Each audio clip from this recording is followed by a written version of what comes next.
जय जगन्नाथ स्टूडेंट्स स्वागत करुछि रश्मि ट्यूटोरियल को। तो आपण माने जानिथिबे गतकाली सीपीटी पाई जो फॉर्म आवेदन होतिला शेष तारीख थिला। शेष तारीख थिला तो सत किंतु बहुत पिला आवेदन रु वंचित होइछंती। कहार फीस डिपोजिट हेनी माने सबमिट हे नाही, कहार डॉक्यूमेंट अपलोड हे नाही, एमती विभिन्न प्रकार समस्या को लेकिन बहुत सारा पिला आवेदन रु वंचित होइछंती। ठीक अच्छे यहाँ जो देखुं आपण मैंने आज प्रमेय न्यूज पेपर देखिपारे।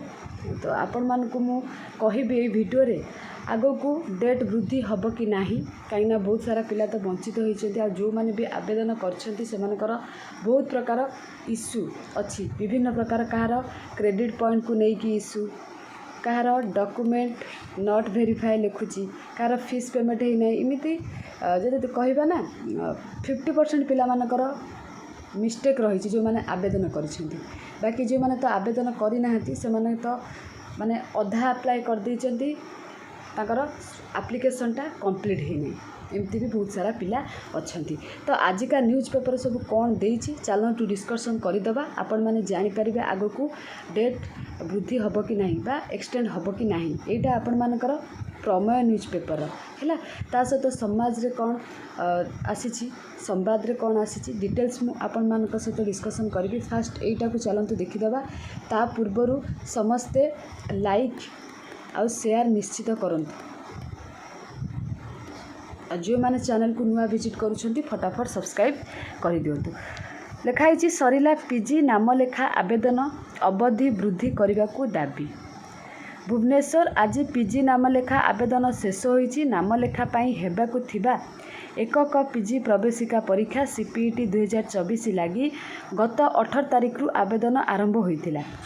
तेबे 9 दिन भितर अनेक शिक्षार्थी आवेदन करि नथिबा नै अभियोग करिसेंती।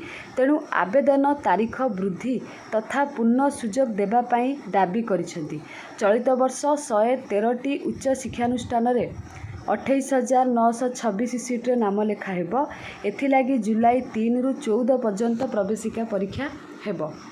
आवेदन पाई गत 18 तारीख दिन 4 रु साम्स पोर्टाल खोलीथिला। आउ एहारी भितरे निर्वाचन रही फल कॉलेज और सरकारी ऑफिसर जातिगत आय प्रमाण पत्र पाइबारे विलंब होता। आपण मैंने जानिथिबे जेहेतु ए इलेक्शन चली सरी भी नहीं, तो बहुत सारा पिला निजर सर्टिफिकेट बाहर कर पारना, रेसिडेंट सर्टिफिकेट, कास्ट सर्टिफिकेट, तापर आपण मानकर इनकम सर्टिफिकेट।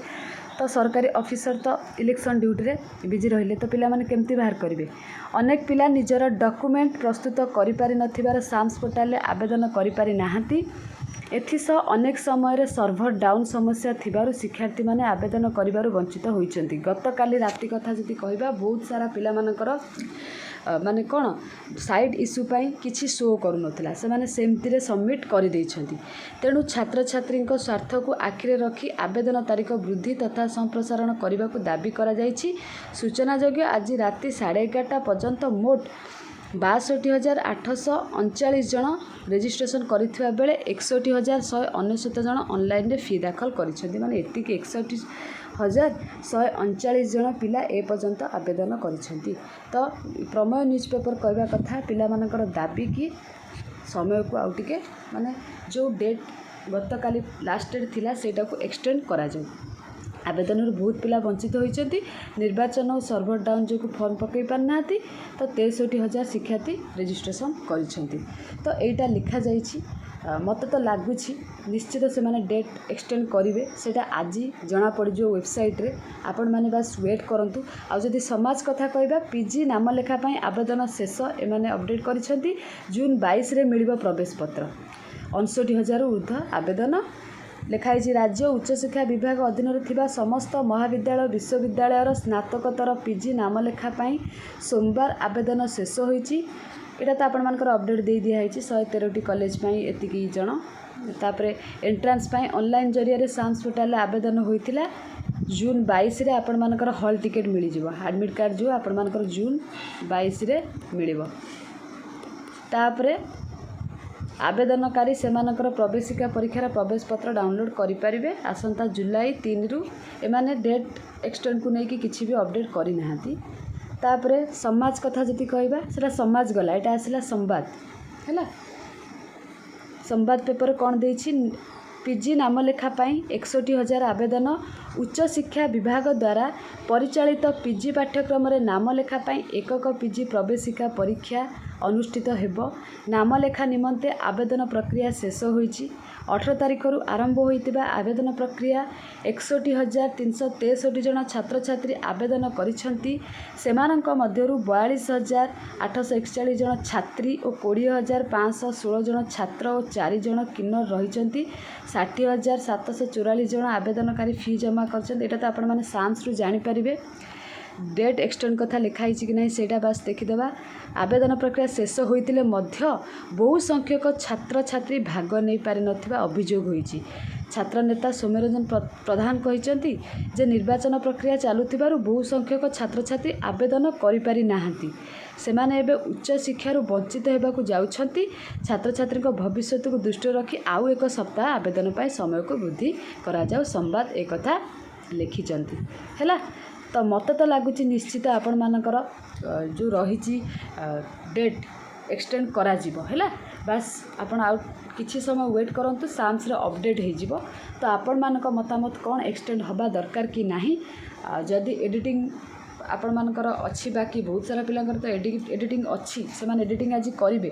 ମୁଁ ସେ ରିଲେଟେଡ଼୍ ଭିଡ଼ିଓ ଆପଣମାନଙ୍କ ପାଇଁ ନେଇ ଆସିଛି, ଯେଉଁଥିରେ ଆପଣମାନେ ଆଜି ଏଡ଼ିଟିଂ କରିପାରିବେ। ଯଦି ଡେଟ୍ ତ ଏକ୍ସଟେଣ୍ଡ ହେଲା ଆପଣମାନଙ୍କ ପାଇଁ ବହୁତ ବଢ଼ିଆ କଥା। ହେଲା, ଯଦି ବି ଡେଟ୍ ଏକ୍ସଟେଣ୍ଡ ହେଉନାହିଁ, ମୁଁ ଆପଣମାନଙ୍କ ପାଇଁ ଆଜି ଆଉ ଗୋଟିଏ ଭିଡ଼ିଓ ନେଇ ଆସୁଛି। 9ଟା ଭିତରେ ଆପଣମାନଙ୍କର ଅପଲୋଡ଼ ହେଇଯିବ ଭିଡ଼ିଓଟି। ତ ଯାହା ସବୁ ଆପଣମାନଙ୍କର ଡାଉଟ୍ ଥିଲା, ଯାହାର ଯାହା ଭୁଲ ହେଇଛି, କ୍ରେଡ଼ିଟ୍ ପଏଣ୍ଟକୁ ନେଇକି, ପେମେଣ୍ଟକୁ ନେଇକି, ତାପରେ ଆପଣମାନଙ୍କର ଯେଉଁ ଆପାର ଆଇଡ଼ିକୁ ନେଇକି, ବାକି ଯାହା ସବୁ ଡାଉଟ୍ ମୁଁ ଆଉ ଗୋଟିଏ ଭିଡ଼ିଓ ଆପଣମାନଙ୍କ ପାଇଁ ନେଇକି ଆସିବି। ସେଇ ଭିଡ଼ିଓ ଥ୍ରୋରେ ଆପଣମାନେ ସବୁ କିଛି ଦେଖିପାରିବେ।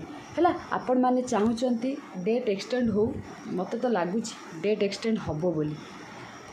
ହେଲା, ଆପଣମାନଙ୍କ ଓପିନିଅନ୍ କ'ଣ ଆପଣମାନେ ନିଶ୍ଚିତ କମେଣ୍ଟ ସେକ୍ସନରେ କମେଣ୍ଟ କରନ୍ତୁ। କିନ୍ତୁ ଦେଖନ୍ତୁ, ଆପଣମାନଙ୍କ ଆଗରେ ମୁଁ ପ୍ରମାଣ ଦେଖେଇଲି। ପ୍ରମେୟ ନ୍ୟୁଜ୍ ପେପର ଆଜି ବାହାର କରିଛନ୍ତି ଡେଟ୍ ଏକ୍ସଟେଣ୍ଡ ପାଇଁ, ସମ୍ବାଦ ବି ବାହାର କରିଛନ୍ତି, ଦୁଇଟା ନ୍ୟୁଜ୍ ପେପର ବାହାର କରିଛନ୍ତି। ମାନେ ସେମାନେ କିଛି ତ ମାନେ କରିବେ, ଆକ୍ସନ୍ ନେବେ। ଆପଣମାନେ ଚାହିଁଲେ ଟ୍ୱିଟ୍ ବି କରିପାରିବେ। ହେଲା, ଟ୍ୱିଟ୍ କଲେ ସେମାନେ ଡେଟ୍ ଏକ୍ସଟେଣ୍ଡ କରିବେ ନିଶ୍ଚିତ। ତ ଇଏ ଥିଲା ଆପଣମାନଙ୍କ ପାଇଁ ଗୋଟେ ଇମ୍ପୋର୍ଟାଣ୍ଟ ଅପଡ଼େଟ୍। ତ ଯଦି ଏ ଭିଡ଼ିଓ ମାଧ୍ୟମରେ ଆପଣମାନେ କିଛି ବି ଶିଖିବାକୁ ପାଇଲେ ବା ଜାଣିବାକୁ ପାଇଲେ, ନିଶ୍ଚିତ ତ ବହୁତ ସାରା କଥା ଜାଣିବାକୁ ପାଇଲେ। ଯଦି ବି ଜାଣିବାକୁ ପାଇଲେ ଲାଇକ୍ ଆଉ ସେୟାର ମୋ ପାଇଁ ନିଶ୍ଚିତ କରିବେ। ଠିକ୍ ଅଛି, ତ ଆଶା କରୁଛି ଏ ଭିଡ଼ିଓଟା ଆପଣମାନେ ସମସ୍ତେ ନିଜ ସାଙ୍ଗମାନଙ୍କୁ ସେୟାର କରିବେ। ତା ସହିତ ପିଜିର ନେକ୍ସଟ ଅପଡ଼େଟ୍ ଆସିଲେ ମୁଁ ଆପଣମାନଙ୍କୁ ନିହାତି ଇନଫର୍ମ କରିବି। Thank you all.